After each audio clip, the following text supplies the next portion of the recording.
Gostaria de convidar os irmãos a abrirem a palavra do Senhor no Antigo Testamento.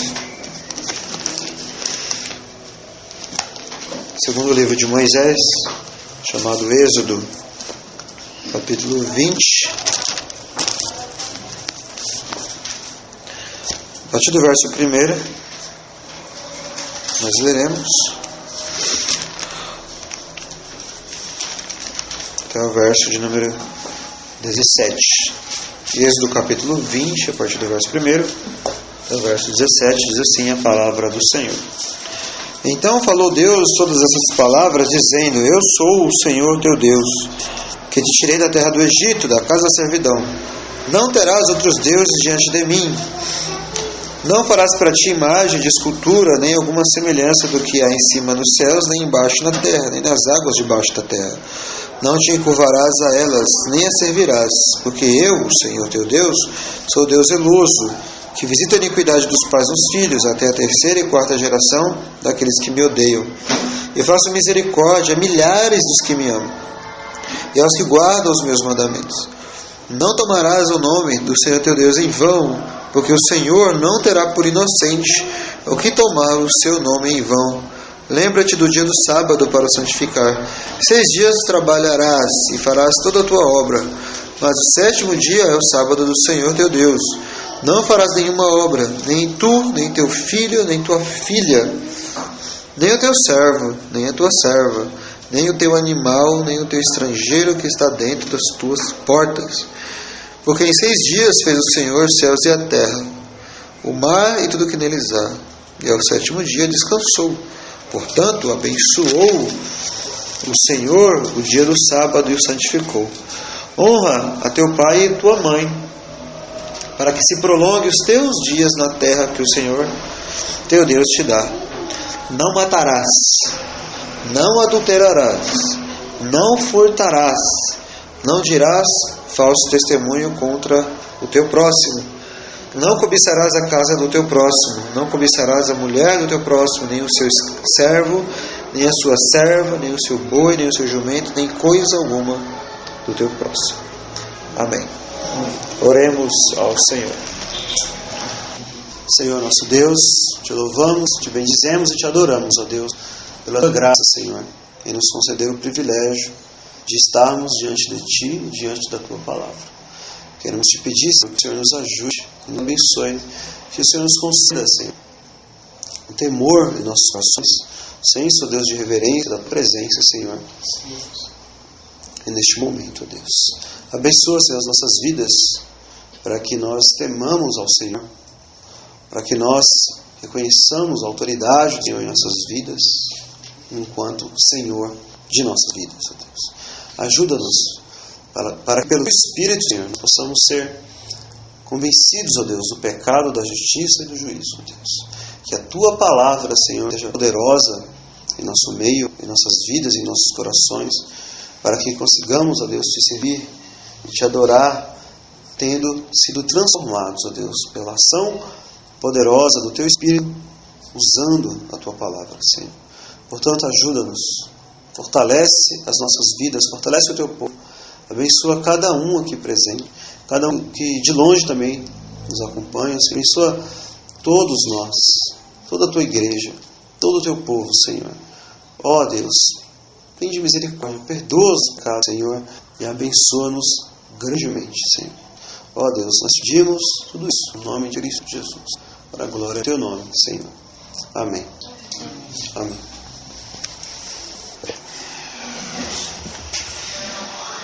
Então, irmãos, como os irmãos bem sabem, nós estamos nossa exposição contínua da palavra de Deus, livro de Êxodo, capítulo 20. Nós, na verdade, começamos Gênesis, capítulo 1, e chegamos no capítulo 20 faz algum tempo já. E o capítulo 20 é um capítulo extremamente importante, porque nada mais é do que decálogo, ou os 10 mandamentos, os famosos 10 mandamentos. Então, nós temos pegado também no Novo Testamento, onde nós estamos no Sermão do Monte, Mateus capítulo 5, e no Velho Testamento, Êxodo capítulo 20. Falando aqui então sobre o capítulo 20, os 10 mandamentos, nós já falamos sobre o primeiro mandamento, que se encontra no verso 2. Eu sou o Senhor teu Deus, que te tirei da terra do Egito, da servidão. Não terás outros deuses diante de mim. Perdão. Verso 1 e 2 é o prefácio, apenas os 10 mandamentos. E o verso 3, no verso 3 se encontra o primeiro mandamento. Não terás outros deuses diante de mim. Então já falamos muito sobre isso. Depois nós falamos sobre o segundo mandamento. Não farás para ti imagem de escultura, nem alguma semelhança do que é acima nos céus, nem embaixo da terra, nem nas águas debaixo da terra. Não te encurvarás a elas, nem as servirás, porque eu sou o Senhor teu Deus, sou Deus zeloso, que visita a piedade dos pais e dos filhos, até a terceira e quarta geração daqueles que me odeiam, e faço misericórdia a milhares dos que me amam, e aos que guardam os meus mandamentos. Então vimos que este é o segundo mandamento. No verso 3 se encontra o primeiro, e o segundo mandamento se encontra nos versos 4, 5 e 6, e como nós dissemos, são dois mandamentos diferentes. Algumas pessoas querem entender como uma coisa só, como o catolicismo romano faz, por exemplo, mas na verdade não é. O primeiro mandamento está relacionado a ter outros deuses, como já dissemos, explicamos, e o segundo mandamento está relacionado ao culto ao verdadeiro Deus, como o verdadeiro Deus deseja ser cultuado. Nós já falamos sobre esses dois mandamentos.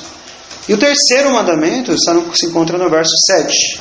Não tomarás o nome do Senhor teu Deus em vão, porque o Senhor não fitará por inocente o que tomar o seu nome em vão. Então este foi o terceiro mandamento. Não tomar o nome de Deus em vão, ou seja, honrar o nome de Deus, santificar o nome de Deus, não usar o nome de Deus de maneira fútil, inútil, né? De maneira vã. Então os três mandamentos que nós já estudamos, e agora nós chegamos ao quarto mandamento.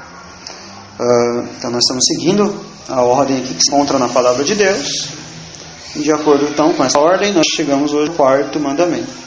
O quarto mandamento se encontra no verso 8 até o verso 11. Eu lerei novamente. Diz assim: lembra-te do dia do sábado para o santificar. 6 dias trabalharás e farás toda a tua obra, mas o sétimo dia é o sábado do Senhor teu Deus. Não farás nenhuma obra, nem tu, nem teu filho, nem tua filha, nem o teu servo, nem a tua serva, nem o teu animal, nem o teu estrangeiro que está dentro das tuas portas, porque em 6 dias fez o Senhor Deus os céus e a terra, o mar e tudo que neles há. O sétimo dia descansou, portanto abençoou o Senhor o dia do sábado e o santificou.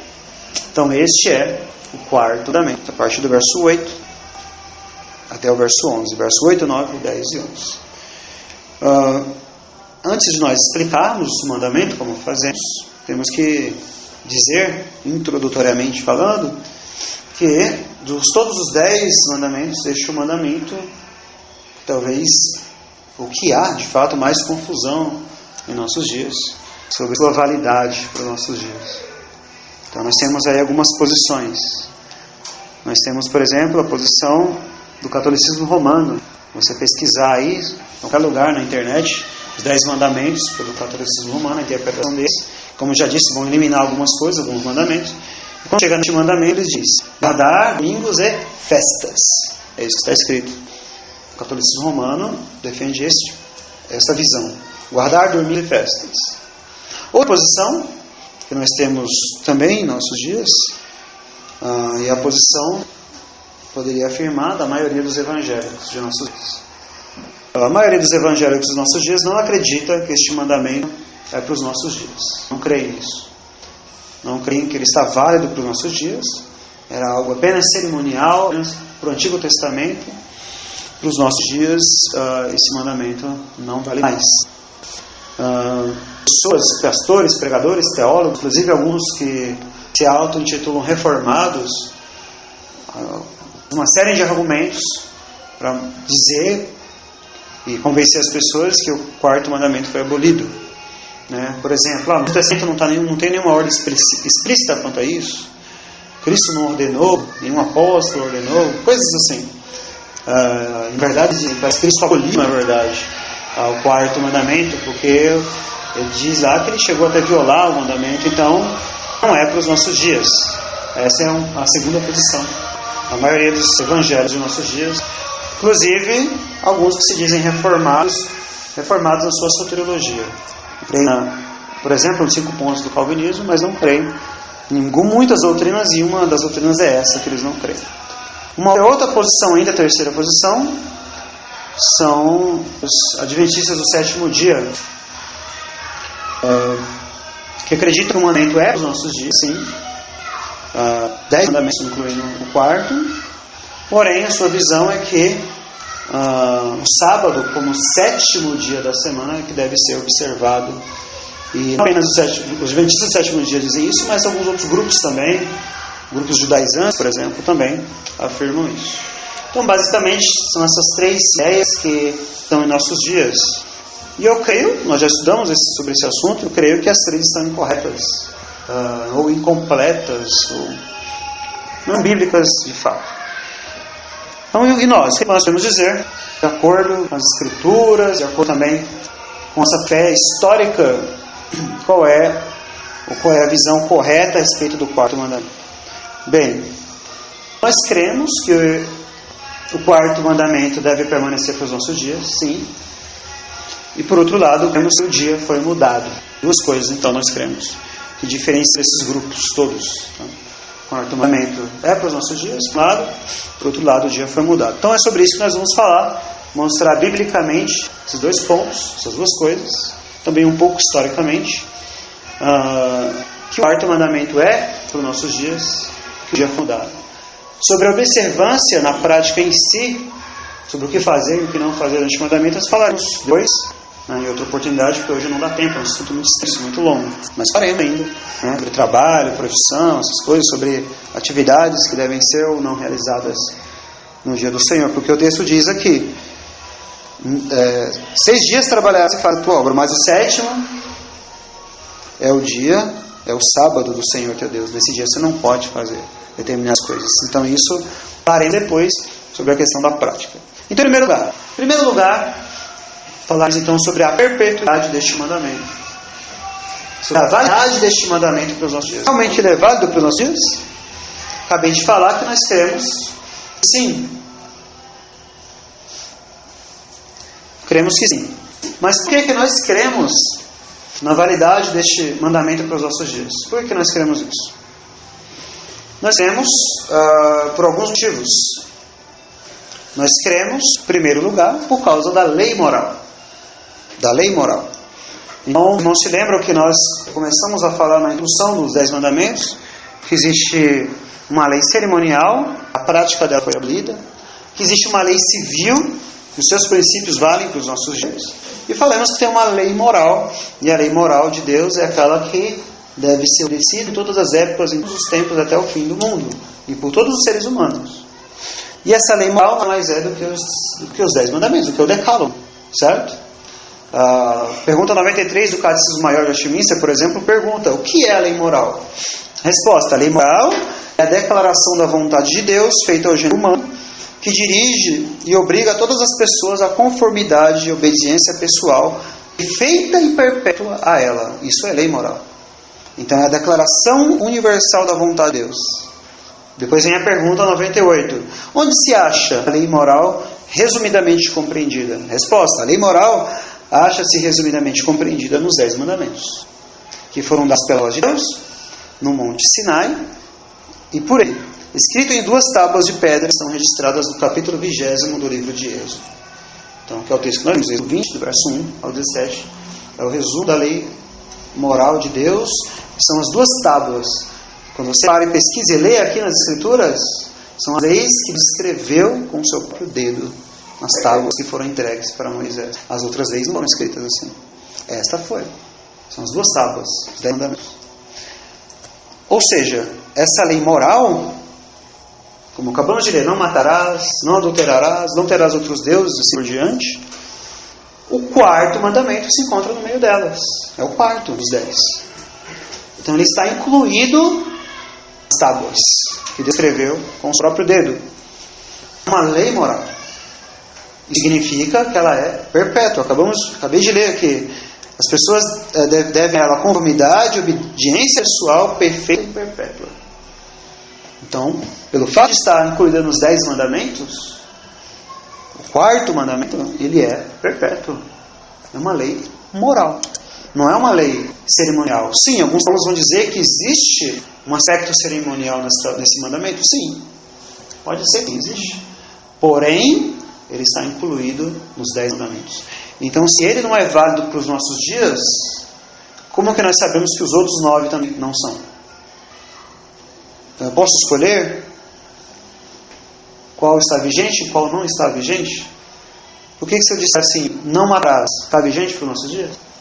Está. É para todos obedecerem? É. Cristãos e não cristãos? Sim.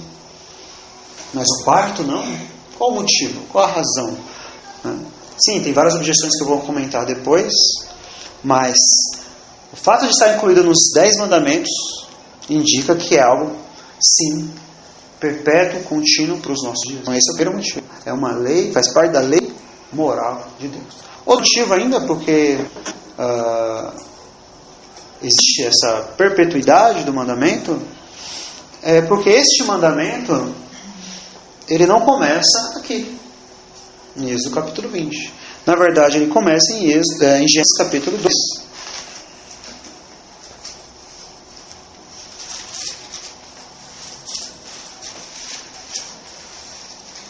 Êxodo capítulo 2.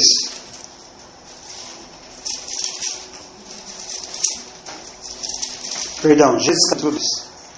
Gênesis capítulo 2.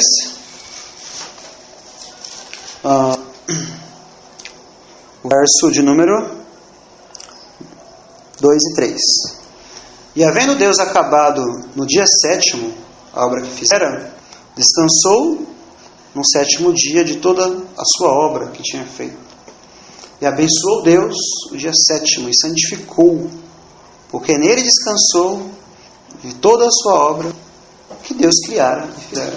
Você encontra aqui os outros mandamentos na criação. Nenhum dos outros 10. E por que você não encontra nenhum dos outros mandamentos aqui? Porque aqui no capítulo 2 do livro de Gênesis não há pecado ainda. Não há pecado. Não há necessidade. Não matarás. O homem, então, antes de cair no pecado, não tinha essa inclinação. Não eram outros deuses. Não havia esse problema. Não havia. Então, olha o que significa. Significa que mesmo o homem, antes de pecar, precisava deste mandamento. As pessoas falam, mas lá está só falando que Deus descansou, abençoou e santificou. Mas não fala que Deus ordenou Adão fazê-lo. Está implícito. O texto diz, o Senhor santificou, o Senhor separou o dia do sábado. Mesma coisa o casamento. O casamento não está lá ordenado para Adão, mas ele casou com Eva. Mas não está lá ordenado. Explicitamente não está, mas está implícito que ele... Depois Moisés vai dizer, por causa disso, né, portanto, assim deixar o homem, a mulher, deixará o homem e os seus pais, se unirá a sua mulher, etc. Ou seja, houve então ali o mandamento de Deus, mas ele não disse, agora você vai casar, não disse isso explicitamente. Mas ele disse, crescer, multiplicar, e está implícito que eles se uniram, casaram. E ali você vê que a família antecede todas as outras coisas, antecede o pecado, antecede a igreja. Família é muito importante. E o quarto mandamento está lá. Os outros mandamentos não estão.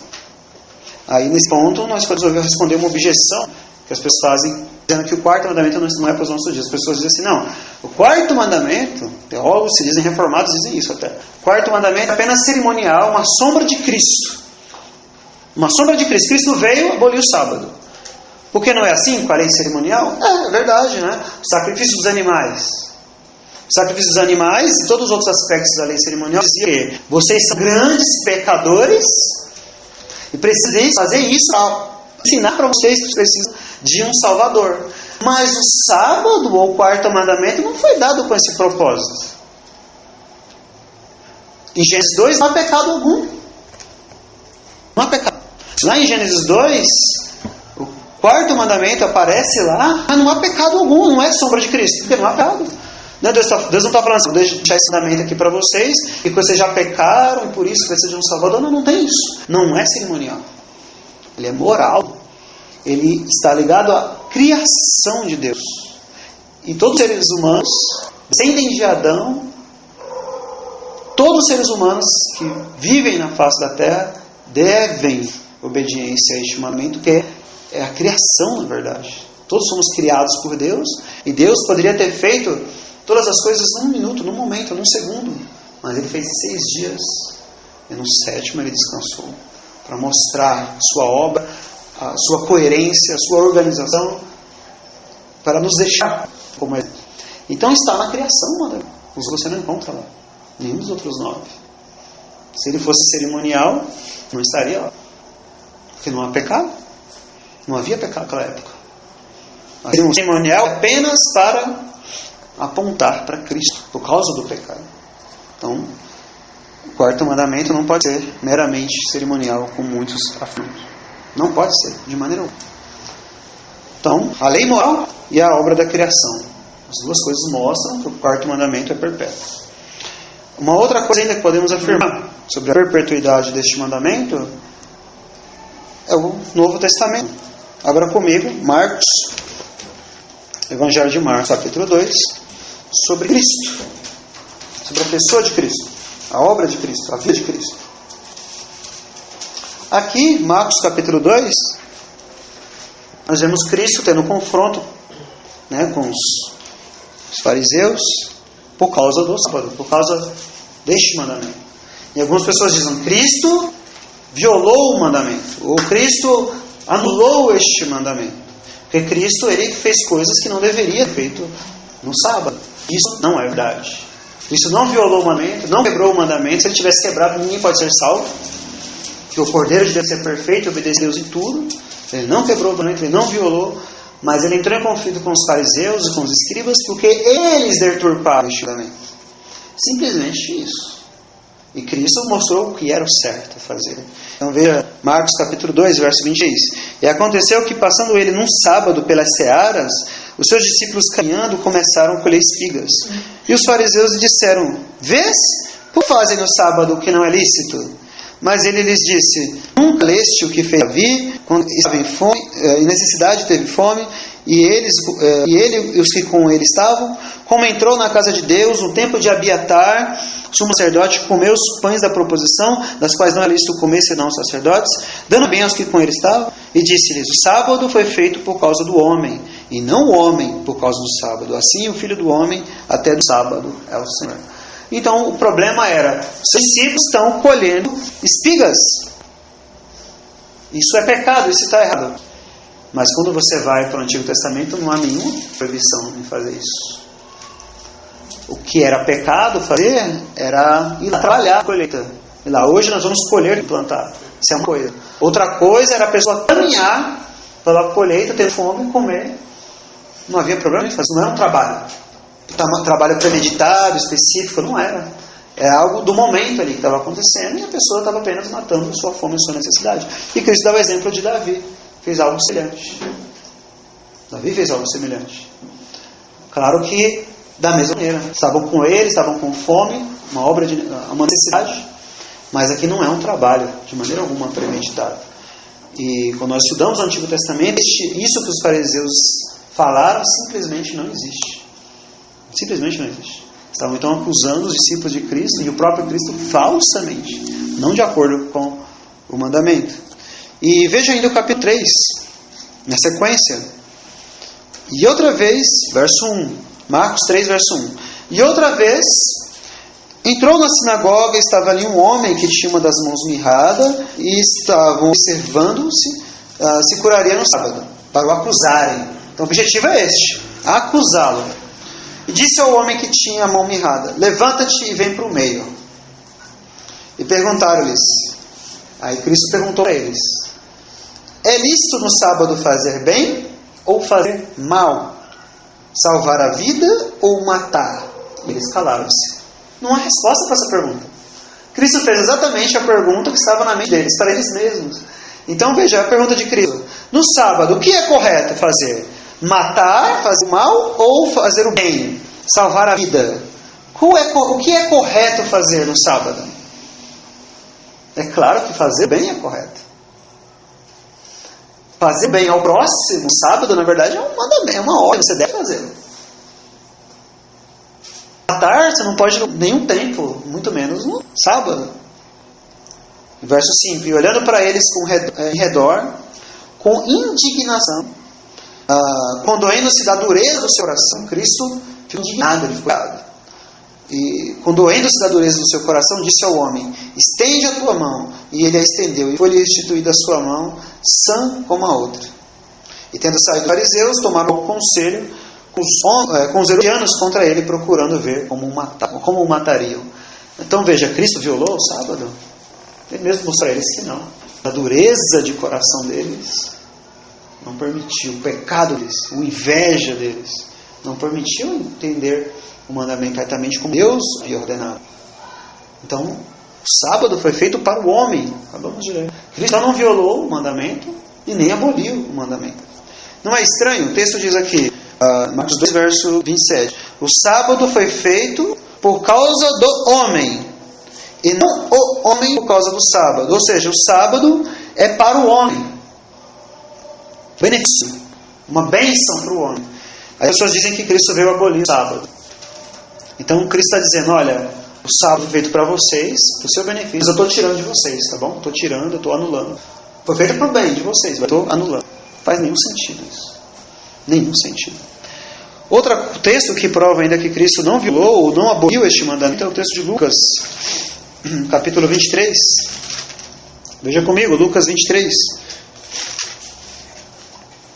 Lucas capítulo 23, nós temos a crucificação de Cristo, sua morte, seu sepultamento, na parte final do capítulo. E aí no final do capítulo,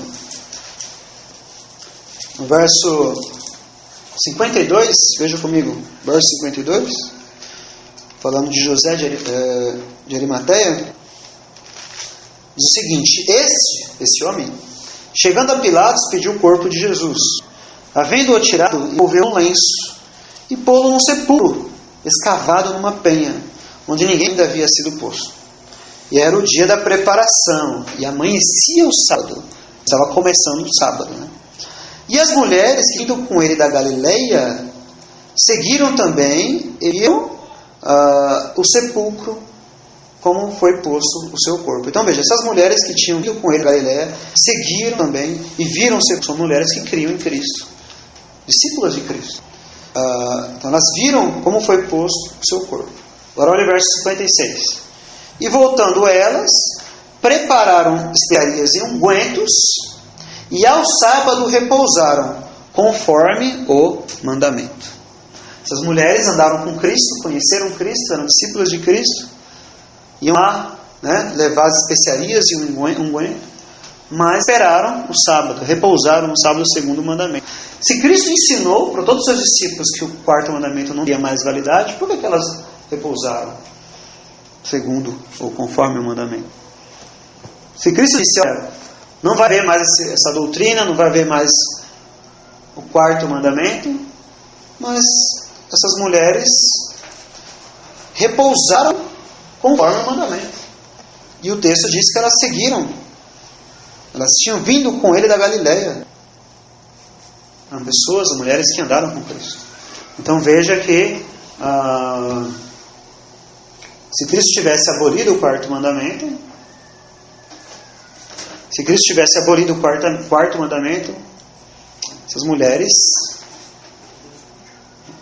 essas mulheres provavelmente não teriam feito isso.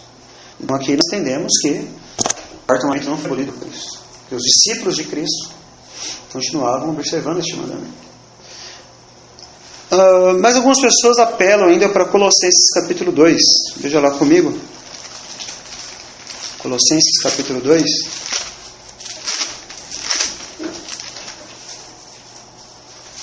E dizem que Paulo aboliu o mandamento. Colossenses capítulo 2, verso 16. Diz assim: portanto, ninguém vos julgue pelo comer, ou pelo beber, ou por causa dos dias de festa, ou da lua nova, ou dos sábados, que são sombra das coisas futuras, mas o corpo é de Cristo. Então veja, Paulo está dizendo aqui, os gentios, Colossenses, que é uma igreja gentil, uma igreja gentílica, então Paulo está dizendo, ninguém vos julgue pelo comer, pelo beber, dia de festa, ou por causa de luas novas, ou dos sábados. Então, está vendo? Paulo é contra a doutrina do sábado. Porém, quando você entende o contexto, porque a carta foi escrita, Paulo está combatendo exatamente os judaizantes, que eram aqueles que queriam que as igrejas gentílicas, a igreja de Colosso, por exemplo, se submetesse a todos os rituais dos judeus, a circuncisão, por exemplo, e tudo que os judeus praticavam. E Paulo está dizendo, não é assim. Tudo era sombra de Cristo. Então, nesse aspecto, o sábado que é mencionado aqui é o sábado judeu. O sábado daquele povo, daquelas pessoas daquela época. E realmente, é verdade, nós, enquanto cristãos, é isso que Paulo está dizendo aqui, não estamos sujeitos aos dias de festas, luas novas, nem aos sábados dos judeus. Nós não estamos mesmo. Joseph Piper, por exemplo, diz o seguinte, tem um livro sobre o dia do Senhor, e diz o seguinte sobre esse versículo. No entanto, abre aspas, no entanto, prosseguindo, afirmamos que com a mesquinha lista de dias, meses, tempos, anos, dias santos, luas novas e sábados, o apóstolo quer dizer as festas judaicas, e apenas essas. As festas dos cristãos, o domingo, não está em questão aqui. Porque sobre a observância deste, não havia problema, não havia disputa, nem diversidade alguma nas igrejas cristãs. Não havia esse problema. Mas enquanto ao sábado, ou as festas judaicas, aí sim havia problemas. E os cristãos não estavam sujeitos a elas. Não estão. Porque a lei cerimonial era apenas a sombra de Cristo. E o sábado, como eu acabei de falar, ele é moral e tem um aspecto cerimonial nele. Que era o sétimo dia. Por isso a mudança do dia, como falaremos depois. Mas veja, então Paulo não está anulando o mandamento, senão entraria em contradição com toda a Escritura. De acordo com Joseph Piper, no seu livro, em outros trechos, ele afirma que o contexto é que os cristãos iam lá no primeiro dia da semana cultuar e adorar, fazer as coisas na igreja, e os judeus antes estavam obrigando eles a também observar o dia anterior, que era o sábado. É isso que estava acontecendo. E Paulo está dizendo, não é assim que funciona, não é exatamente isso. Agora, sobre a nova aliança, você tem uma nova administração da aliança e você não está sujeito às festas judaicas de maneira alguma. É isso que Paulo está dizendo. E também em outros textos, onde ele afirma coisas parecidas. Então Paulo, não creio que Paulo também anulou o mandamento, o quarto mandamento, mas sim as festas que os judeus estavam querendo impor para todas as igrejas. Ainda mais um texto no Novo Testamento, Hebreus capítulo 4, veja comigo, livro de Hebreus capítulo 4, Hebreus capítulo 4, verso 9. Não existe debates exegéticos sobre o que significa todo esse capítulo, especialmente o verso 9 e o 10. Mas veja comigo o verso 9. Diz assim: portanto, resta ainda um repouso para o povo de Deus. Resta ainda um repouso para o povo de Deus. Aí você pode falar, mas o que isso tem a ver com o sábado? A primeira palavra que aparece para nós aqui, repouso, no grego é a palavra sabatismos. Essa palavra não aparece em nenhum outro lugar das Escrituras. Nem na versão grega do Antigo Testamento, nem no Novo Testamento. É um que nós chamamos de apax legomena. Ele é uma palavra que não se repete em toda a Escritura. Então ela já foi encontrada em alguns escritos gregos antigos. A palavra sabatismos. Resta ainda um sabatismo para o povo de Deus. É isso que ele está dizendo. O texto quer dizer isso. Arthur Pink, comentando, diz o seguinte: aqui nesse versículo, diz Arthur Pink, há uma declaração clara, positiva e inequívoca feita pelo Espírito de Deus. Portanto, resta um repouso sabático para o povo de Deus. A palavra sabatismo significa isso, repouso sabático. Ele diz, nada pode ser mais simples, nada menos ambíguo. Impressionante é que essa declaração ocorra na própria epístola, cujo tema é a superioridade do cristianismo sobre o judaísmo, escrita para aqueles que são chamados aqui de santos irmãos e participantes da vocação celestial, no capítulo 3, verso 1. Portanto, diz ele, não há como negar que Hebreus 4, verso 9 se refere diretamente ao sábado cristão. Por isso, declaramos solene e enfaticamente que qualquer pessoa que diz não existiu o sábado cristão está em desacordo direto com as Escrituras do Novo Testamento. Está em desacordo com esse versículo. A palavra significa repouso sabático. Ele tem um significado também escatológico para a eternidade? Tem, como falaremos depois. Mas a palavra é repouso sabático. As pessoas que estavam recebendo essa carta eram hebreus, judeus, eles sabiam o que significa isso. Sabiam detalhar relação ao quarto mandamento. E ele está afirmando em toda a sua carta que Cristo é superior. O sacerdócio de Cristo é superior ao sacerdócio levítico. Mas ele ainda diz, resta um repouso sabático para o povo de Deus. Não é descanso apenas aqui, repouso. É que a palavra sábado significa isso no hebraico. Mas a palavra sabatismo, você pode conquistar qualquer texto grego, é essa palavra que vai aparecer. Uma palavra que deriva do sabaton. Então, sabaton seria sábado. Sabatismo seria repouso sabático. Um repouso semanal de um dia da semana. Significa isso o texto. Então, esse texto, esse verso, como diz Arthur Pink, John Owen e outros puritanos, afirmam que aqui fica claro que ainda resta um repouso sabático para o povo de Deus. Então, esses são os motivos, basicamente. Quarto mandamento, então, faz parte da lei moral, que é perpétua. Os 10 mandamentos não são apenas 9. O quarto mandamento está relacionado à criação. Gênesis capítulo 2. Deus criou o mundo em 6 dias, descansou no 7º. Quando fala que descansou no 7º, não quer dizer que ele ficou cansado. As pessoas pensam, então ele estava descansando de maneira alguma. Quer dizer que ele cessou a obra da criação. Eu uso descansar como se referindo a nós, na verdade. Né? Tipo de antropomorfismo. Nós é que ficamos cansados, mas Deus nos cansa. Mas é isso que diz o texto. Ele cessou, ele descansou no 7º dia na obra da criação. Cristo, você pode ler todos os evangelhos, em nenhum momento ele nunca realmente violou o quarto mandamento conforme o Antigo Testamento. Nunca fez isso. Em nenhum momento. E queremos também que Paulo combateu as seitas judaizantes, ou esses grupos judaizantes, mas não o quarto mandamento. E Hebreus 4, verso 9. Tem mais textos no Novo Testamento que a gente vai ver, claro. Mas apenas para colocar o primeiro ponto. O quarto mandamento permanece para os nossos dias. Hebreus 4, verso 9 é uma indicação também disso. Certo? Então, em primeiro lugar, a perpetuidade do mandamento. Que é bíblica, cremos que isso é escriturístico para os nossos dias. Mas em segundo lugar, como eu disse, sobre a mudança do dia. Tudo o que eu disse até agora, muitos evangélicos de hoje não concordariam de maneira alguma. Eu creio que a maioria. Porém, eu creio que possivelmente um adventista concordaria. Né? Você está dizendo que o quarto mandamento é para os nossos dias? Sim. Nós cremos nisso. Faz bem crer nisso. Né? Eles fazem bem em crer nisso.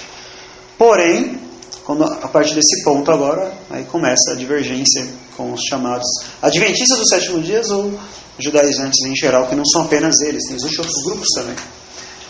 Mas os adventistas são os mais conhecidos, famosos aqui, né? Nossa região, onde nós vivemos, nosso contexto.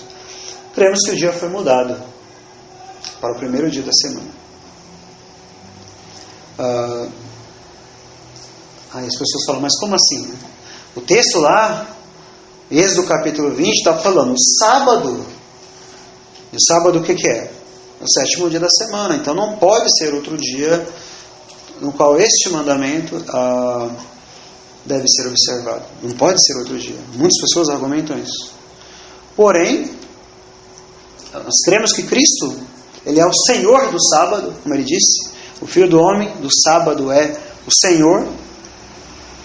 E cremos que Ele, pelo seu exemplo, pelo exemplo dos seus discípulos, Ele mudou o dia para o primeiro dia da semana. Então, Deus, Ele realizou uma grande obra, lá em Gênesis capítulo 1, a sua criação. Ele descansou no 7º dia. Descansou no sentido que Ele completou. E cremos que Cristo também realizou uma grande obra. Veio para realizar uma grande obra. A obra da redenção. A obra da salvação. E nós cremos que Ele descansou, no sentido que Ele finalizou aquela obra, completou no primeiro dia da semana. Então a obra da salvação, a obra da redenção que Cristo realiza por nós, ela é completa, terminada após a sua ressurreição. Se Cristo não houvesse ressuscitado, como que diz Paulo lá em 1 Coríntios capítulo 15? Vã é a vossa fé, se Ele não ressuscitou. Não existe salvação sem ressurreição. O fato de Cristo ter ressuscitado dentre os mortos significa que o sacrifício dele foi aceito por Deus. Significa que realmente ele era perfeito.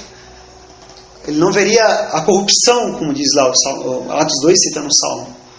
E ele ressuscita exatamente porque ele é o perfeito Salvador, e o sacrifício que ele realizou na cruz do Calvário foi aceito por Deus para a nossa salvação. Sem ressurreição, então, não existe evangelho. Paulo diz: vã é a vossa fé se Cristo não ressuscitou dentre os mortos. Então, o que é a ressurreição? A ressurreição nada mais é do que a finalização da obra da redenção, da grande obra da salvação. E Cristo finaliza essa obra no primeiro dia da semana. Aqui em Hebreus 4, há debates exegéticos, como eu falei, sobre esse texto. No verso 9 fala: portanto, resta ainda um repouso para o povo de Deus, como eu acabei de ler. E no verso 10 diz: porque aquele que entrou no seu repouso, ele próprio repousou das suas obras, como Deus das suas. Então, John Owen, puritano, argumenta que o verso 10 está falando de Cristo. Aquele que entrou no seu repouso, ele próprio repousou de suas obras, como Deus das suas. Algumas pessoas pensam que está falando do crente aqui. Não é o crente que repousou, é do crente que ele está falando. Mas John Owen, por exemplo, fala que seria estranho afirmar isso. Deus descansou das suas obras, a obra da criação, e Ele próprio repousou das suas obras. Quais são as nossas obras? Pecaminosas, trapos de imundícia. E você quer comparar com a obra da criação? Porque diz aqui, ó, aquele que entrou no seu repouso, Ele próprio repousou das suas obras, como Deus das suas. Então, como que as obras do ser humano, o pecador, pode ser comparada com as obras de Deus, o Criador? Então seria uma coisa muito estranha o autor aos Hebreus querer dizer isso. Mas ele diz que ele está falando de Cristo. Ele repousou das suas obras. Qual foi a sua obra? A obra da salvação, da redenção. Assim como Deus das suas. Então a questão é: qual foi o dia que ele finalizou a sua obra? Primeiro dia da semana. Foi o dia da sua ressurreição. Então veja comigo os evangelhos, o evangelho de Lucas, capítulo 24. Lucas, capítulo 24. Lucas 24. Diz assim, verso 1 até o verso 7. E no primeiro dia da semana, muito de madrugada, foram elas ao sepulcro, levando as especiarias que tinham preparado e algumas outras com elas. E acharam a pedra removida do sepulcro. E entrando não acharam o corpo do Senhor Jesus. E aconteceu que, estando elas muito perplexas a esse respeito, eis que pararam junto delas 2 homens com vestes resplandecentes. E estando elas muito atemorizadas e abaixando o rosto para o chão, eles lhe disseram: por que buscais o vivente entre os mortos? Não está aqui, mas ressuscitou. Lembrai-vos como vos falou, estando ainda na Galiléia, dizendo: convém que o Filho do Homem seja entregue nas mãos de homens pecadores, seja crucificado e ao terceiro dia ressuscite. Primeiro dia da semana. Terceiro dia. Veja o verso 13. O verso 13, nesse mesmo dia, diz: e eis que no mesmo dia que ele ressuscitou, iam 2 deles para uma aldeia que distava de Jerusalém 60 estádios, cujo nome era Emaús. E Cristo passa a conversar com esses 2 homens no mesmo dia da sua ressurreição. Aí depois você vai para o verso 33. E na mesma hora, depois que ele conversa com esses homens, levantando-se, foram para Jerusalém, acharam congregados os 11 e os que estavam com ele, os quais diziam: ressuscitou verdadeiramente o Senhor, e já apareceu a Simão. E eles lhe contaram o que lhes acontecera no caminho, e como deles fora conhecido no Pardão, e falam eles essas coisas, o mesmo Jesus se apresentou no meio deles, de novo, no mesmo dia, e disse-lhes: paz seja convosco. E Cristo passa a instruí-los. Então, antes da sua ressurreição, Cristo está curando, ensinando na sinagoga nos sábados, no 7º dia. Após a sua ressurreição, ele continua fazendo as mesmas coisas, especialmente com seus discípulos. Mas agora ele aparece sempre no primeiro dia da semana. E isso você vai encontrar no Evangelho de João, sempre no final dos Evangelhos, esses mesmos acontecimentos. Cristo aparecendo ou se revelando a sua igreja, aos seus discípulos, sempre no primeiro da semana. E aí você vai também para a prática dos apóstolos, né? Atos 20, verso 7. Eles se reúnem com o fim de partir o pão no primeiro dia da semana. Você vai em 1 Coríntios 16, verso 1 e 2. A coleta que é feita pelos santos deve ser feita, Paulo diz, no primeiro dia da semana. Você já percebeu, já notou que o acontecimento de Pentecostes foi no primeiro dia da semana? 50 dias após a Páscoa cai exatamente no primeiro dia da semana. Só você pegar todos os textos e comparar. Primeiro dia da semana. A revelação que o apóstolo João recebe no livro de Apocalipse, está lá em Apocalipse 1, verso 10. Você pode ver comigo? Apocalipse 1, verso 10. O dia que Cristo se revela a ele e passa para ele toda a revelação do livro de Apocalipse. Capítulo 1 de Apocalipse, verso 10 diz assim: eu fui arrebatado no Espírito no dia do Senhor, e ouvi de trás de mim uma grande trombeta, uma grande voz como de trombeta. No dia do Senhor, o primeiro dia da semana. Cristo realiza então a maioria agora das suas atividades, derrama o seu Espírito, primeiro dia da semana, revela-se aos discípulos, primeiro dia da semana, revela-se a João, primeiro dia da semana. Os apóstolos também se reúnem no primeiro dia da semana. Isso é algo extremamente importante, interessante.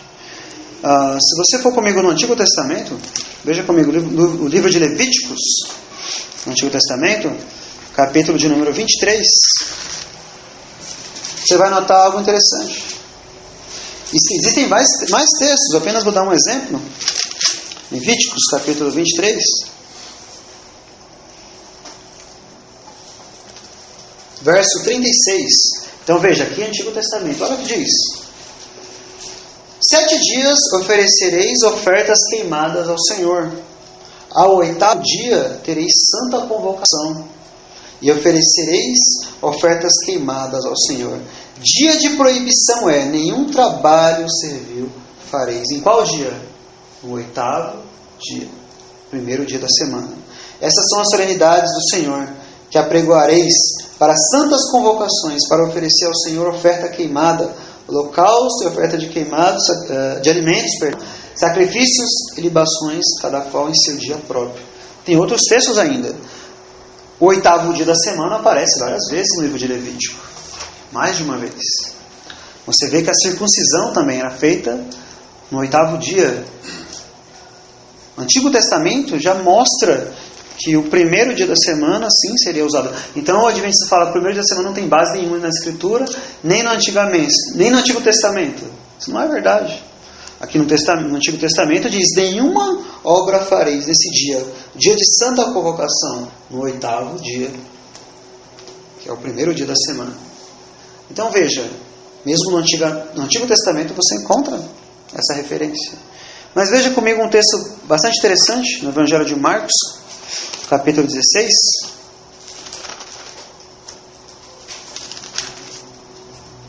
Marcos 16, verso 1. Aqui é uma das provas também, tanto que o 4º mandamento é para os nossos dias, quanto que o dia foi mudado. Um versículo só você encontra isso. Marcos 16, verso 1 e 2. E passado o sábado, Maria Madalena e Maria, mãe de Tiago e Salomé compraram aromas para irem ungí-lo. Lembra que elas estão descansando no sábado. Aí diz o verso 2. E no primeiro dia da semana foram no sepulcro de manhã cedo ao nascer do sol. Fala, mas o que isso tem a ver? Simples. Passaram o sábado, que elas descansaram no sábado. E aí você tem que entender que Marcos escreveu isso aqui muitos anos depois do acontecimento de fato, certo? Décadas depois. Alguns dizem mais ou menos na década de 30 ou 40 depois de Cristo que ele escreveu, na verdade. E aqui no verso 2 ele diz: e no primeiro dia da semana foram ao sepulcro. Você pega qualquer texto, pode pesquisar na internet, onde você quiser. A palavra primeiro dia da semana não existe aqui. Nenhuma Bíblia, mesmo texto crítico, não tem. muito menos o receptus. A palavra que aparece aqui é mia sabaton. Mia, o som de M-I-A mesmo, mia, e a segunda palavra sabaton. Ou seja, passado o sábado, Maria Madalena, Maria mãe de Tiago, Salomé compraram aromas para irem ungí-lo e no mia sabaton foram ao sepulcro. Isso está escrito. Pode olhar em qualquer lugar. Pode pesquisar. É isso que está escrito. Mia sabaton. A pessoa que traduziu, ou os tradutores em geral, acharam difícil. Como que é isso? O que quer dizer mia? Mia quer dizer primeiro. Então o texto está dizendo, passado o sábado, depois no primeiro sábado, foram ao sepulcro? É isso que o texto está dizendo. Passado o sábado, no primeiro sábado. Mas como assim? 2 sábados? Sim. Como fala que passado o sábado, é o sábado judeu aqui, o primeiro, que elas repousaram. E quando ele fala mia sabaton, é o sábado dos cristãos. Sábado quer dizer descanso. E é o primeiro dia da semana. Por que que elas fizeram isso aqui? Porque Cristo ainda não havia ressuscitado aqui, quando eles estavam descansando no sábado. E depois do primeiro dia da semana, sem saber ainda também completamente da ressurreição, elas foram lá. Mas Marcos escreve muito tempo depois esse texto para as pessoas da época que entendiam o que significaria mia sabaton, primeiro dia da semana. Simplesmente isso. Então aqui é claro o texto. As pessoas não atentam para isso. Às vezes não sei, não têm acesso aos textos. Ou não querem de fato buscar e entender. Mas é isso que diz o texto.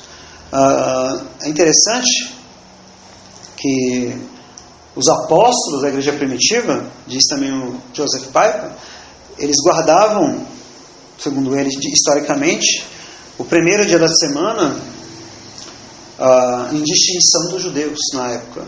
E para evitar essa confusão, ele diz, o Novo Testamento grego chama o sábado judaico de sabá, mesmo, ou shabá no hebraico, e o primeiro dia da semana eles chamavam de primeiro dos sábados. Né? Então, na nossa língua, em português está no primeiro dia da semana. Mas na verdade é primeiro sábado. O primeiro sábado, o que era o primeiro sábado? Era o sábado dos cristãos. Porque a palavra sábado, na verdade, não significa 7º dia da semana. As pessoas também confundem isso. Sábado não significa, no hebraico, nunca significou isso, não significa 7º dia da semana. Sábado significa descanso, ou dia de descanso. Simplesmente isso. Então as pessoas falam, mas lá está escrito sábado. Tem que ser o sábado. Sábado no nosso idioma, né? Essa é que é a questão. Mas, por exemplo, em inglês, os nossos irmãos de outros países que creem nessa doutrina, eles chamam o domingo de sábado. Sabia disso? Em inglês eles falam isso. Aqueles que creem nessa doutrina. Eles falam, no próximo culto, no próximo sabá vai ter o culto. Fala, mas é sábado ou o quê? Para eles é o domingo. O que para nós é domingo? Porque a palavra domingo, na verdade, não existe na língua deles. Em inglês não existe. A mesma palavra latinizada. Porque domingo vem do latim dia do Senhor. Quer dizer isso. Domingo que significa isso. A palavra latinizada. No inglês, por exemplo, é o anglo-saxão a origem. Não é latim. E lá não tem isso para eles. Você não tem o Sunday. Mas realmente Sunday quer dizer dia do sol. Sunday. É o dia do sol. Não é só o nome do sorvete lá não. Tá? É dia do sol. E aí, como eles são cristãos, eles chamam o sábado, o 7º dia de Saturday. Mas quando chega no domingo, eles chamam de sabá. O sabá. É assim que eles chamam. Você pode conversar com qualquer irmão. Eu vou pesquisar e ler qualquer literatura, você vai ver que é assim que eles chamam o primeiro dia da semana. Eles chamam de sábado. Eu comentei com o irmão Clóvis hoje. Você entra no site da Free Presbyterian Church of Scotland, na Escócia, no dia de domingo, aí tem um aviso bem grande, o site está fechado, em observância ao 4º mandamento. Lembra-te do sábado. Para eles, sábado é o primeiro dia da semana. Para nós evitarmos confusão, nós chamamos dia do Senhor, mais comumente, até mesmo domingo. Mas o significado, o sentido é este. A confissão, então, de Westminster diz o seguinte. Pergunta 116. O que é exigido no 4º mandamento? O 4º mandamento exige que todos os homens santifiquem ou guardem santos para Deus todos os tempos especificados que Deus designou em sua palavra, expressamente um dia inteiro em cada 7, que era o dia da semana, que era o 7º dia da semana desde o princípio do mundo até a ressurreição de Cristo. E agora é o primeiro dia da semana desde então, desde aquele dia até hoje. E há assim de continuar até o fim do mundo, o qual é chamado sábado cristão, que no Novo Testamento é chamado de dia do Senhor. Catecismo Maior de Westminster, pergunta 116. Então veja que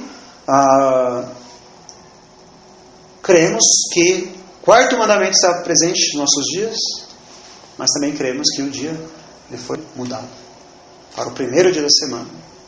Algumas pessoas falam, não, mas é difícil e tal. Se for invenção da Igreja Católica Romana, os adventistas usam esse argumento. A Igreja Católica Romana, Constantino, lá no século IV, mudou para o primeiro dia da semana, porque é o dia do sol, uma adoração pagã e etc. Bem, isso não é verdade, de maneira alguma. Por exemplo, algumas citações. Clemente de Roma, no ano 90, muito antes então, do surgimento do catolicismo romano, disse o seguinte, abre aspas, e reúnam-se diariamente, estava instruindo a igreja, diariamente pela manhã, à noite, cantando salmos, orando na casa do Senhor, pela manhã proferindo o Salmo 63, à noite o Salmo 140. Mas, ele diz, principalmente no dia do Senhor. Principalmente nesse dia. Então não é uma prática que surgiu depois com o catolicismo romano, de maneira alguma. Lewis Bailey, no seu livro Prática da Piedade, ele diz o seguinte, Inácio, bispo de Antioquia, contemporâneo do apóstolo João, disse, todo aquele que ama Cristo, santifique e observe o dia do Senhor. É contemporâneo do apóstolo João. O dia do Senhor, celebrado pela ressurreição do Senhor, Rei dos dias, na qual a morte é derrotada e a vida irrompe a Cristo. Né? Ela mostra a Cristo. Agostinho diz o seguinte, os apóstolos determinaram que o dia do Senhor seja observado com religiosa solenidade, porque nesse dia o nosso Redentor ressurgiu dentre os mortos, sendo também por isso chamado dia do Senhor. Agostinho. Stuart Ollett, pregador atual, em linha batista, disse o seguinte, durante toda a história da igreja, o domingo tem sido observado como o sabá, ou sábado dos cristãos. A evidência documental é unânime e retrocede ao ano 74 depois de Cristo. Durante as piores perseguições, eles perguntavam uns aos outros, Dominicum servasti? Em latim, perguntavam os irmãos uns aos outros. Significa, você guarda o dia do Senhor? Essa era a pergunta que eles faziam uns aos outros. E os verdadeiros crentes respondiam, eu sou um cristão, não posso deixar de fazer isso. E o que os crentes de hoje responderiam? Diz Stuart Ollett, por exemplo. Durante a história da igreja, essa doutrina se perdeu. Historicamente falando,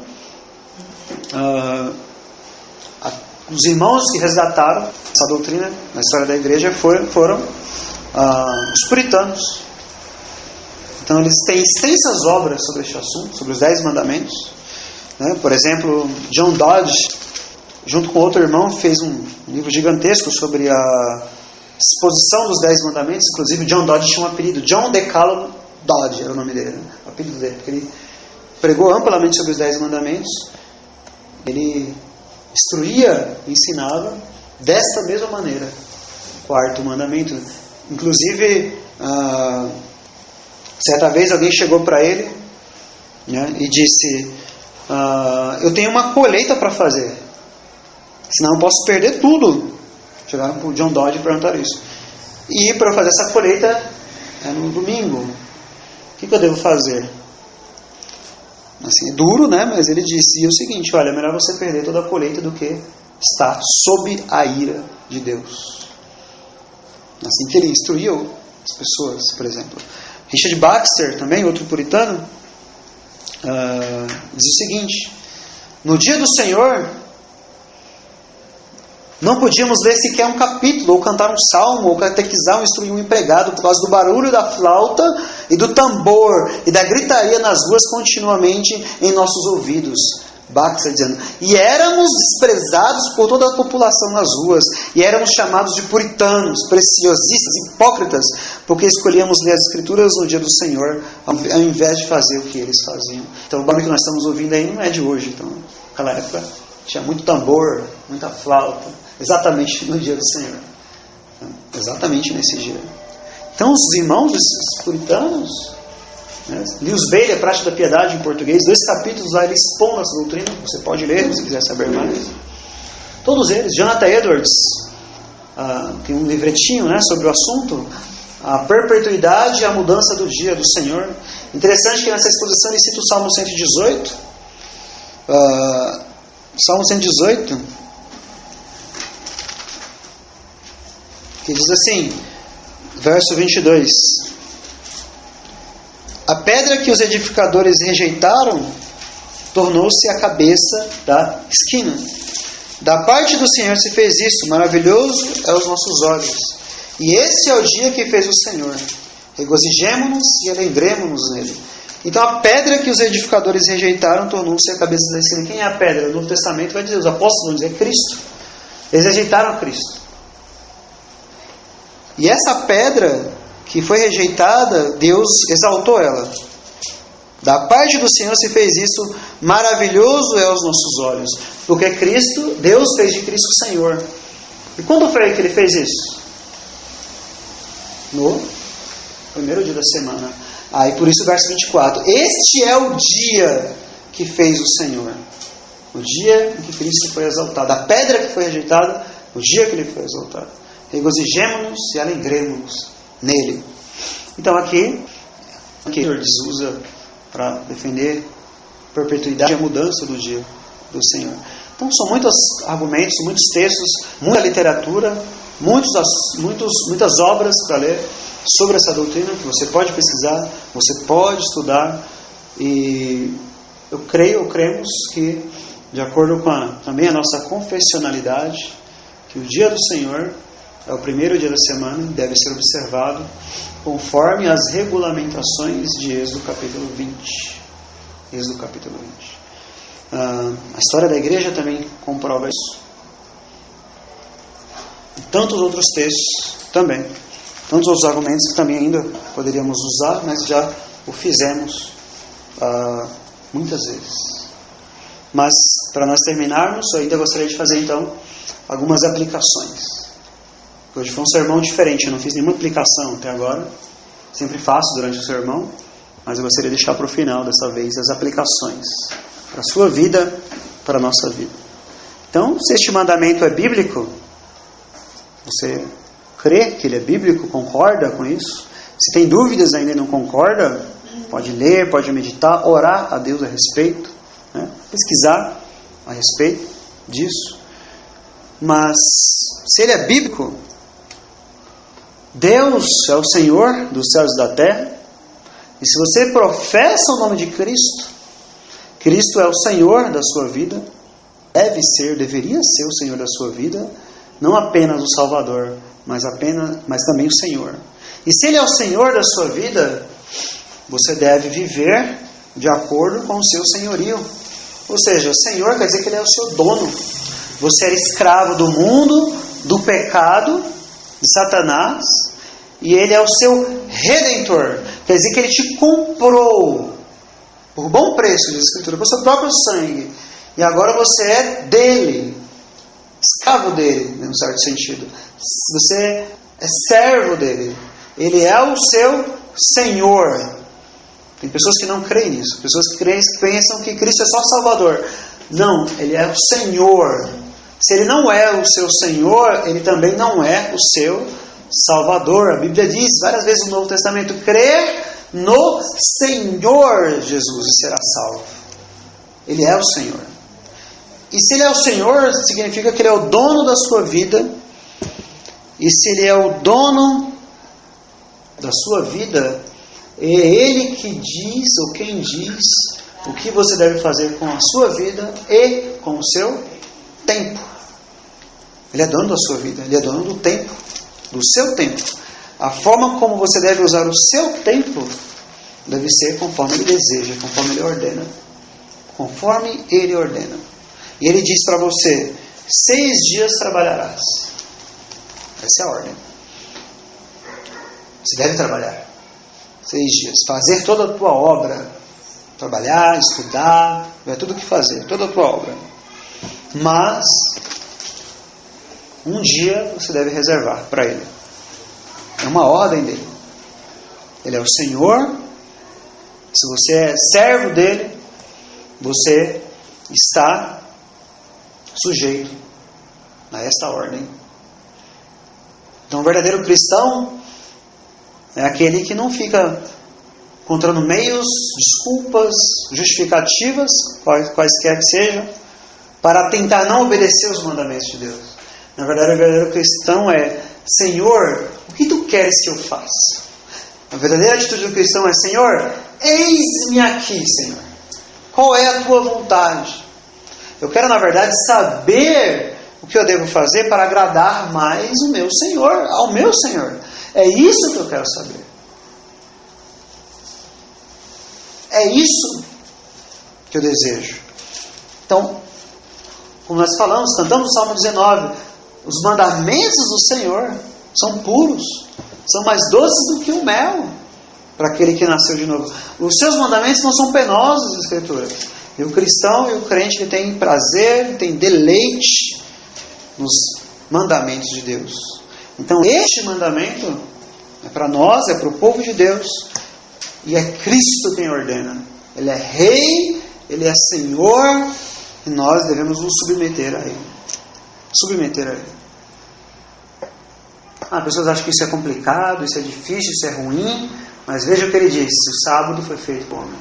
É para o seu bem. Todos os mandamentos que vocês encontraram nas Escrituras é para o seu bem.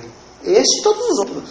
É para o bem das pessoas, da humanidade em geral, especialmente para o povo de Deus. É para o seu bem. Já foi comprovado biologicamente, do ponto de vista médico inclusive, que o ser humano, a constituição do ser humano, necessita de um descanso semanal das atividades que ele realiza. Isso é comprovado, tem até artigos sobre isso. Você sabia disso? Deus constituiu você, nos criou, nos fez de tal maneira que nós precisamos disso. Nós necessitamos disso.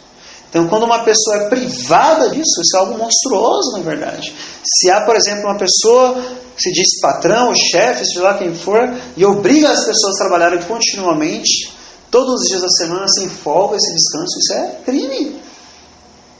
Isso é um erro. Não estou falando agora especificamente do dia do Senhor, mas do ponto de vista universal, geral, isso é errado. Moralmente, isso é um absurdo. As pessoas, num certo sentido, sabem disso. Sabem disso. Por isso as pessoas têm folgas, né?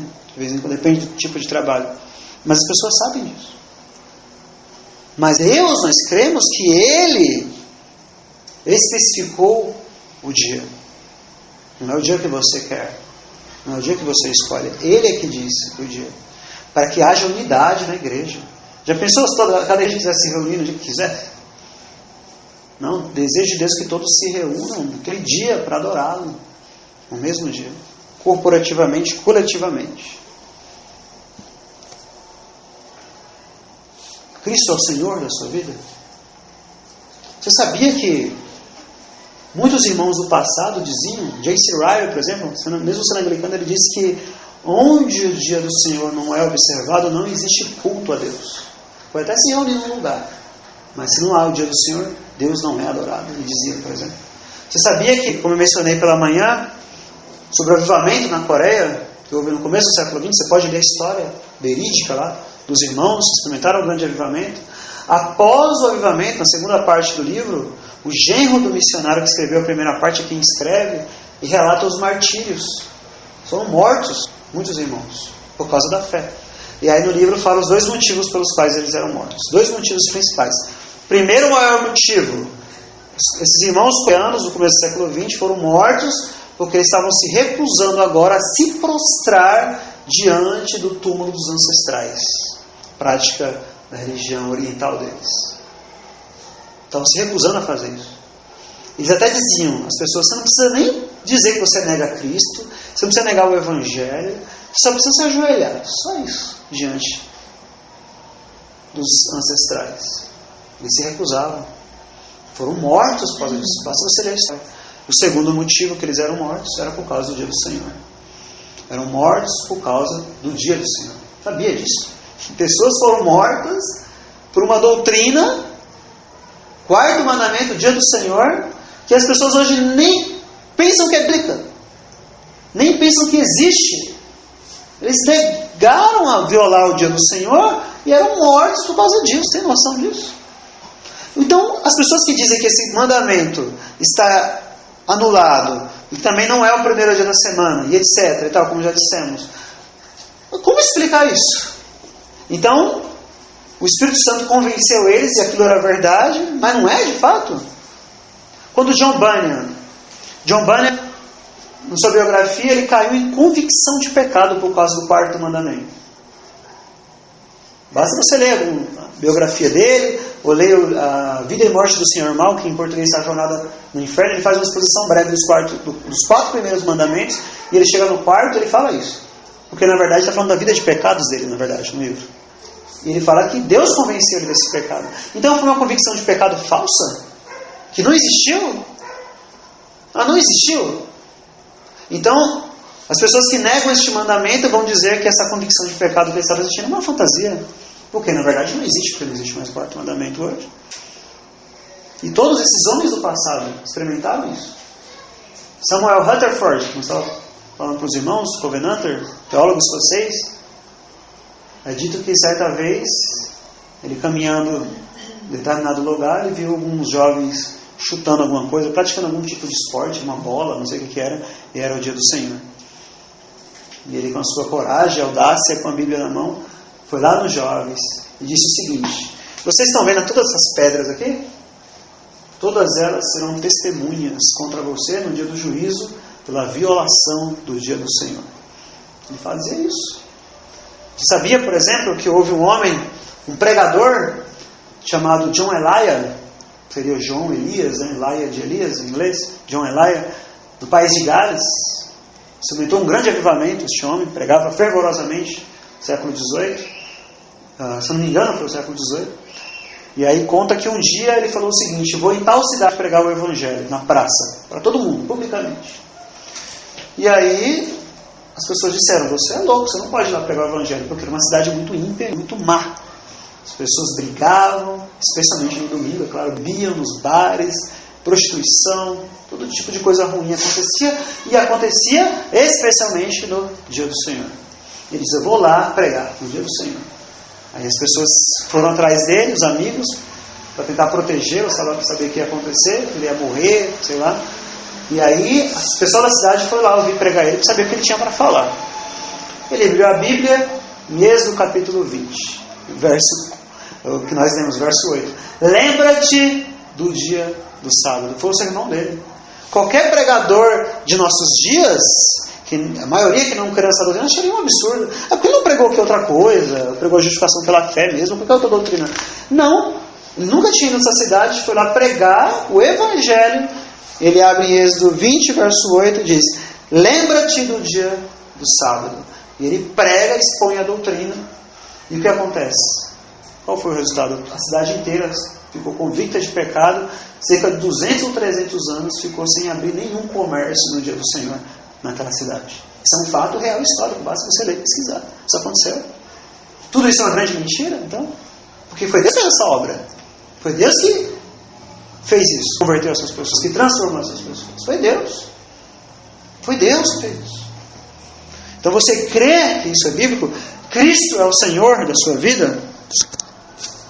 Você deseja buscar a Deus, orar a Deus para que Ele dê condições a você de observar os seus mandamentos?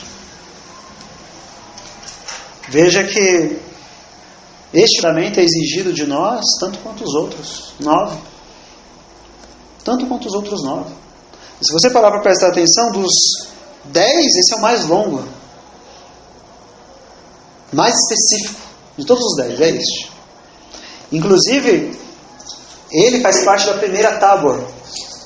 Mas alguns teólogos afirmam, de maneira interessante, que ele aborda o primeiro, o segundo e o terceiro mandamento é diretamente para com Deus. Os últimos Os 6 últimos diretamente para com o homem. Mas o quarto é como se ele pegasse os 2. Ele é tanto em relação a Deus quanto em relação aos homens. Imagine quando você abre a porta, aquela dobradiça dos mandamentos, da tábua, seria isso. O quarto mandamento. Ele liga os 2. De tal maneira que, se você conversar com qualquer pessoa, crente ou não, e disser assim, olha, você crê que o 6º mandamento está vigente hoje? Não matarás? Sim, claro. Honrar o pai e mãe? Sim. Adulterar? Sim. Não podemos fazer nada disso, isso é horrível, isso é pecado, tal. Mas se eu disser para você que se você for pintar lá o portão da sua casa no dia do Senhor, você também igualmente está pecando. Você sabia disso? Não, isso é absurdo, que loucura. Mas são os 10 mandamentos. São os 10 mandamentos. O 4º mandamento faz parte do decálogo, da lei moral de Deus. Violá-lo é tanto quanto violar os outros também.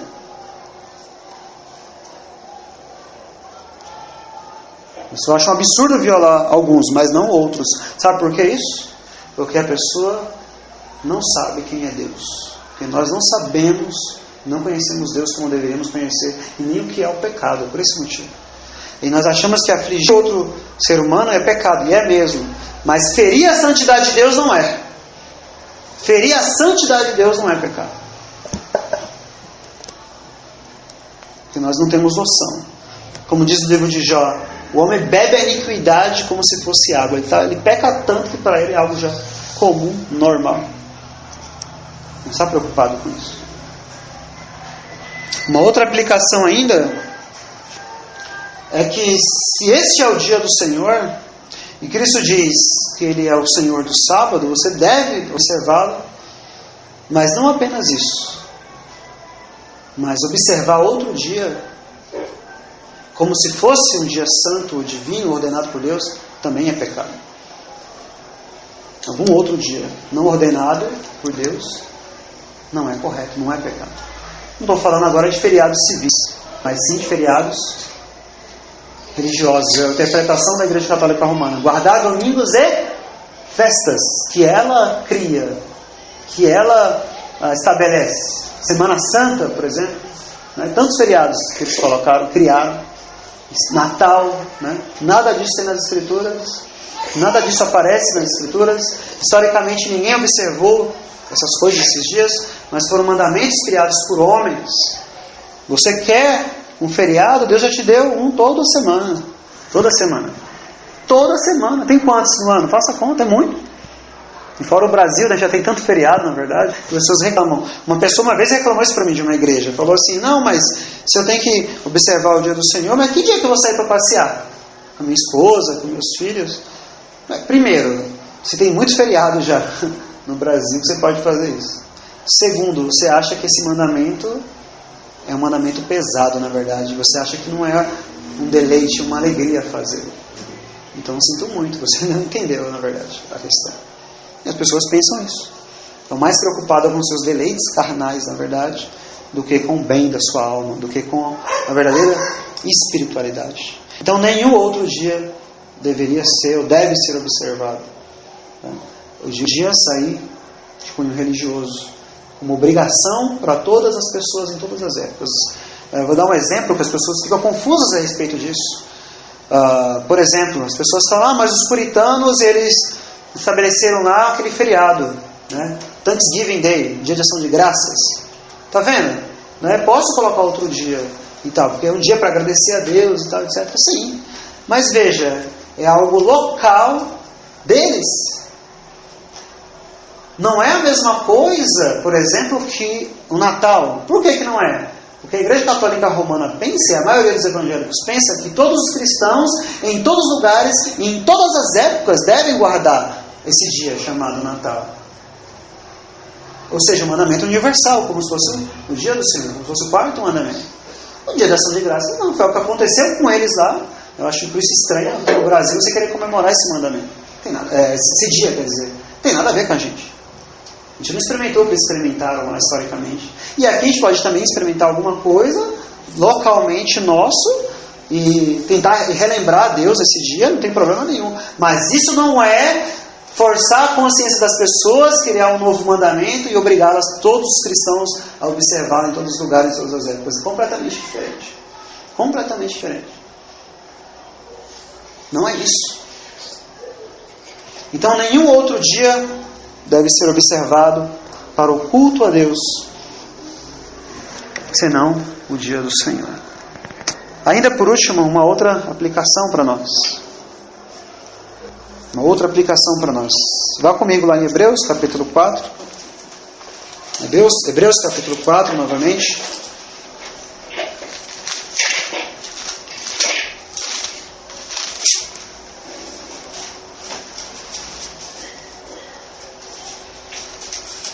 Como eu disse, há alguns debates difíceis sobre esse texto. Não é um texto fácil, de fato, Hebreus capítulo 4.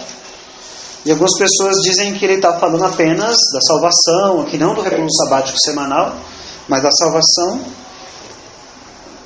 da eternidade. E eu creio que na verdade está falando dos dois. Dos dois. Veja o que diz, verso 9.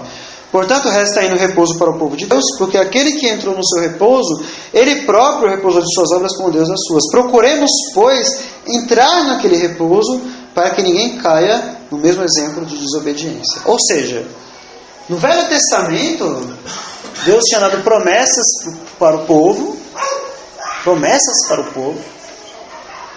de que eles entrariam na terra prometida.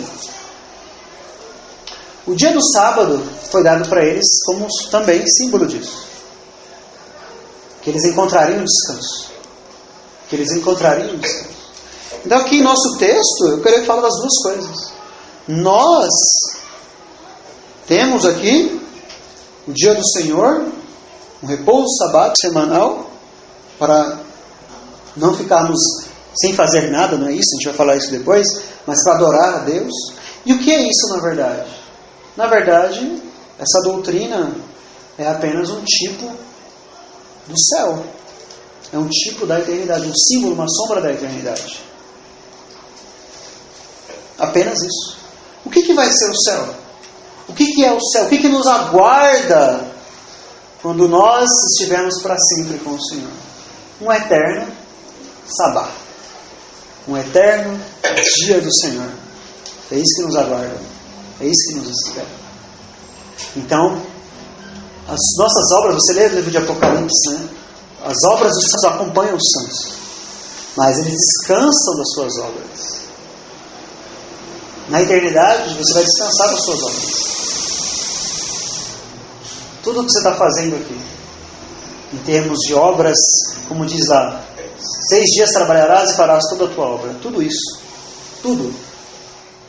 No céu você não vai precisar fazer mais nada disso. Quer dizer que quando a gente vai ficar sem fazer nada? Não, nós vamos adorar a Deus eternamente, conhecê-lo, amá-lo, deleitar-se nele eternamente. O dia do Senhor é isso.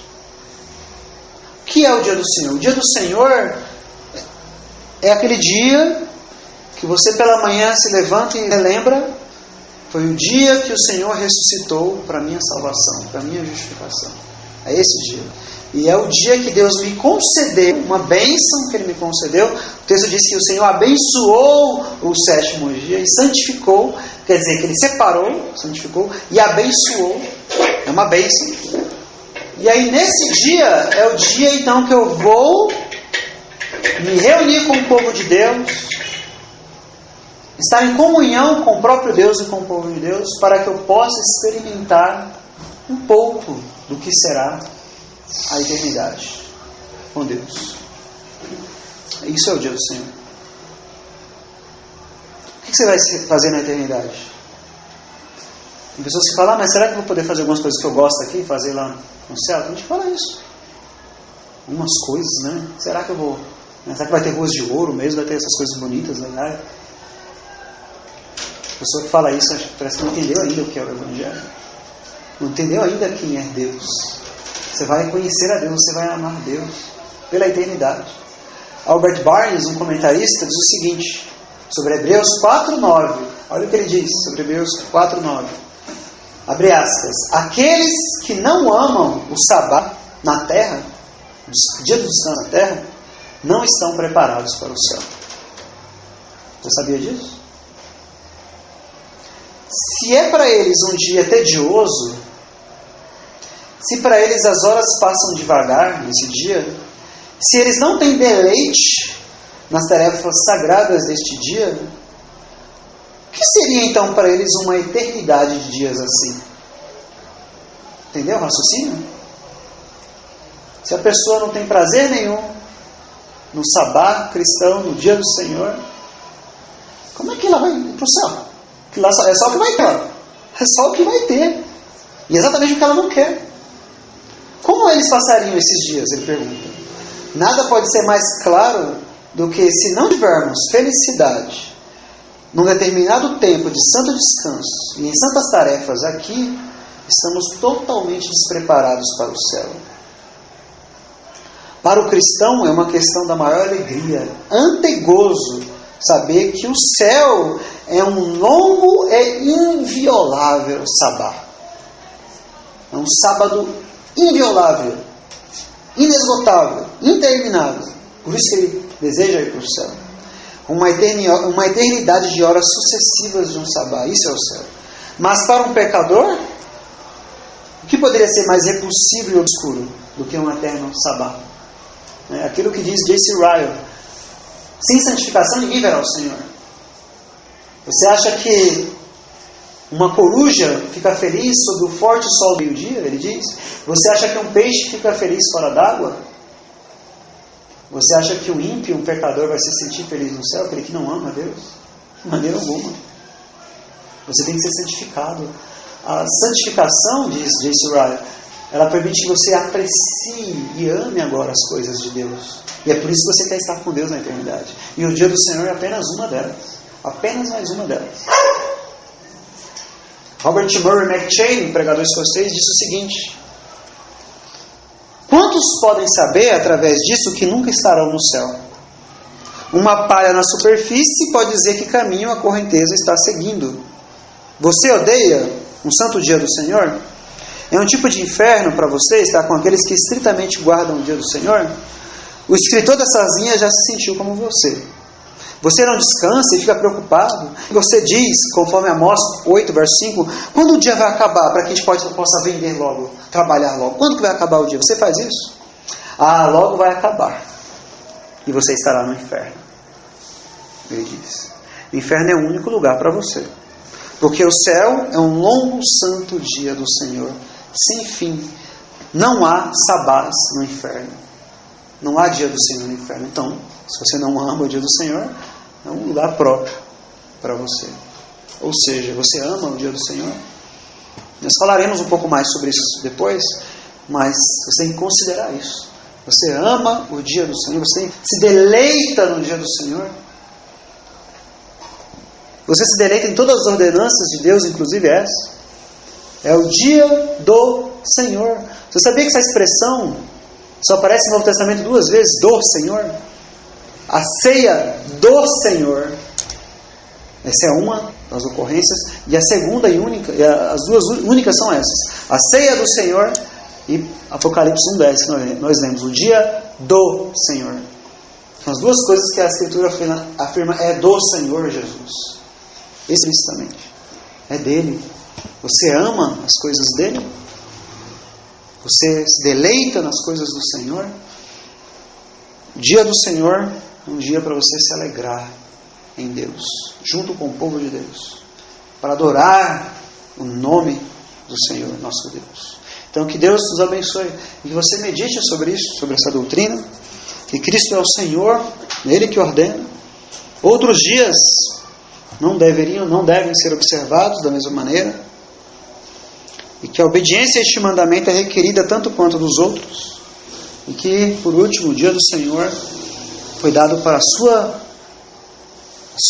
seu benefício, para o seu bem,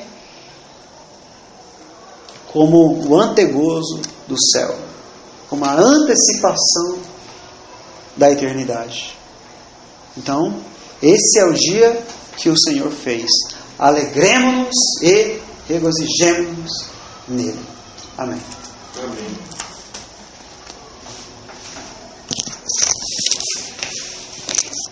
Irmãos, quero pedir, todos coloquem de pé.